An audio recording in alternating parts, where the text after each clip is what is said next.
एक अद्भुत सैनिक और एक पौराणिक कहानी का नायक, तुम्हारा भाई जिसे देवता मानते हैं। जब वो आएंगे, और वो जरूर आएंगे,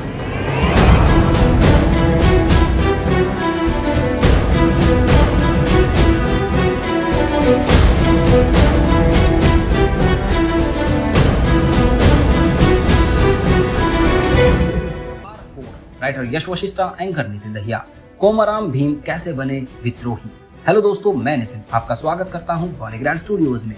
कोमाराम भीम एनटी रामाराव जूनियर का जन्म ब्रिटिश इंडिया के हैदराबाद स्टेट के संकेपल्ली गांव में गोंडी आदिवासी समूह के एक फैमिली में साल 1900 में हुआ था। भीम का बचपन आदिवासी लोगों के साथ जंगल में ही बीता था। बाकी दुनिया से अलग जंगल में रहने की वजह से उन्हें अच्छी एजुकेशन भी नहीं मिली थी। जमींदारों और फॉरेस्ट पुलिस के द्वारा गोंडी लोगों के ऊपर हो रहे अत्याचारों की वजह से भीम को अपनी फैमिली के साथ एक जगह से दूसरी जगह चलते रहना पड़ता था।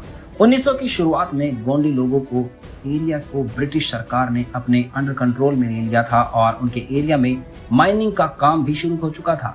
ब्रिटिश सरकार ने उस एरिया में रह रहे गोंडी लोगों पर तरह तरह के नियम लागू कर दिए थे, जिनकी वजह से गोंडी लोगों को काफी परेशानियों का सामना करना पड़ रहा था। ब्रिटिश सरकार गोंडी लोगों के एरिया की जमीन को जमींदारों के किराए पर देने लगी थी, लेकिन जिसके बाद वो जमींदार गोंडी लोगों से उस जमीन पर खेती करने के बदले टैक्स लिया करते थे और टैक्स ना देने पाने पर, ब्रिटिश सरकार के नियमों का पालन ना करने पर उन्हें बहुत टॉर्चर किया जाता था, जिसमें कभी कभी उनके हाथ या पैर भी काट दिए जाते थे। इस वजह से गोंडी लोगों ने उनके पारंपरिक गांव को छोड़कर एक जगह से दूसरी जगह घूमना पड़ता था। ब्रिटिश सरकार ने इन नियमों और जमींदारों के अत्याचार की वजह से उन लोगों के अंदर एक बदले की भावना आ जाती है, जिसके बाद गोंडू लोग ब्रिटिश सरकार को विरोध करने लगते हैं। एक ऐसे ही विरोध प्रदर्शन में भीम के पिताजी को एक फॉरेस्ट पुलिस ऑफिसर ने शूट करके मार दिया था।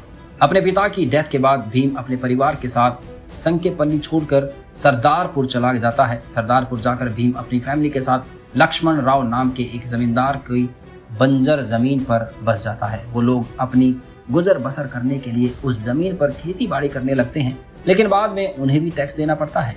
अक्टूबर 1920 में एक दिन जब लक्ष्मण राव का भेजा हुआ एक आदमी भीम की फसल को अपने कब्जे में लेना जाता है, तो भीम की उसके साथ बहस हो जाती है, जिसके साथ भीम गुस्से में आ जाता है और उसे मार डालता है।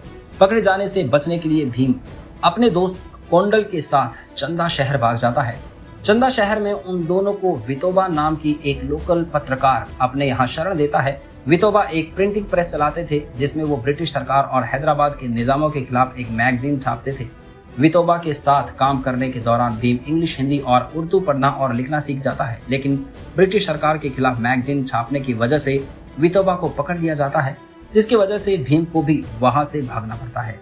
भीम वहां से भागकर आसाम में अपनी एक जान पहचान वाले के पास आ जाता है। भीम आसाम के चाय के बागानों में 4.5 सालों तक काम करता है। भीम बागानों में काम करने के दौरान भीम लेबर यूनियन की गतिविधियों में शामिल हो जाता है, जिसकी वजह से उसे अरेस्ट भी कर लिया जाता है। लेकिन भीम 4 दिन के भीतर उस जेल से भाग जाता है और मालगाड़ी में बैठकर वापस बहलहार शहर में लौट आता है और वहां से अपने परिवार के पास चला जाता है। भीम ने अपने बचपन में आदिवासियों के लीडर और महान क्रांतिकारी रामजी गोंड के बारे में बहुत सुना था और वो उनसे प्रभावित भी हुआ था। इसलिए भीम अब डिसाइड करता है कि वो आदिवासियों के हक के लिए लड़ेगा। भीम अपने परिवार के साथ ककन घाट जाकर बस जाता है और वहां पर लाचू पटेल के लिए काम करने लगता है। लाचू पटेल देवदम नाम के एक गांव का लीडर था। असम में काम करने के एक्सपीरियंस और इंग्लिश भाषा की नॉलेज के इस्तेमाल करते हुए भीम लाचू पटेल को उसके एक जमीन विवाद को सुलझाने में उसकी मदद करता है, जिसकी वजह से आसपास के गांव में भीम का काफी नाम हो जाता है। तो भीम आगे क्या करेगा? क्या वो आदिवासियों को उनका हक दिला पाएगा? जानेंगे इस वीडियो के अगले पार्ट में। धन्यवाद।